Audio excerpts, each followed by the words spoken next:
A Regents group portrait, Regentenstuk or Regentenstuk in Dutch, literally Regent's piece, is a group portrait of the Board of Trustees, called Regents or Regentesses, of a charitable organization or guild.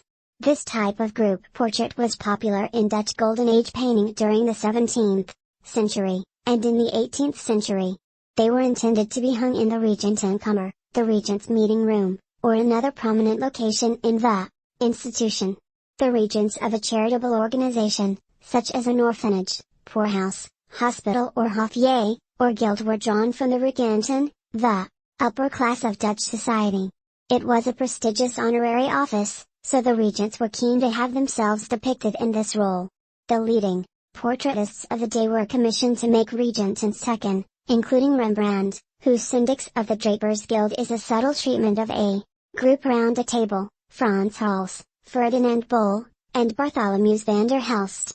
The commissions proved lucrative, particularly since the regents only served for a few years, to be replaced with a new set of regents who were equally eager to be painted. In some institutions the regentesses were all female, and so the portraits were of all female groups, or there were mixed-gender regents who were painted separately, as in Haas' two portraits of the regents and regentesses of the Old Men's Almshouse. Occasionally the painting depicted not just the regents but also others, such as the Binnenvader or Binnenmotor, who was in charge of the day-to-day operations. For instance, Abraham de Vries in 1633 painted a Regentenstuk for the Burgerweeshuis orphanage in Amsterdam showing not only the regents but also the Binnenvader leading in a young orphan girl.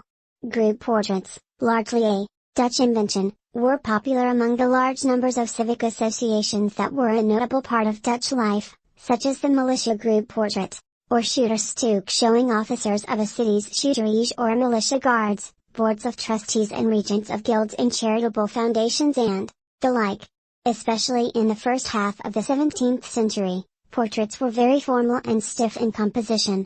Boards of trustees preferred an image of austerity and humility, posing in dark clothing, which by its refinement testified to their prominent standing in society, often seated around a table, with solemn expressions on their faces.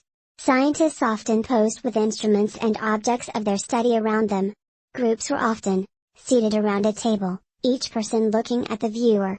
Much attention was paid to fine details in clothing, and where applicable, to furniture and other signs of the person's position in society. Later in the century groups became livelier and colors brighter. The cost of group portraits was usually shared by the subjects, often not equally. The amount paid might determine each person's place in the picture, either head to toe in full, regalia in the foreground or face only in the back of the group. Sometimes all group members paid an equal sum, which was likely to lead to quarrels, when some members gained a more prominent place in the picture than others. In Amsterdam most of these paintings ultimately ended up in possession of the city council, and many are now on display in the Amsterdam Museum.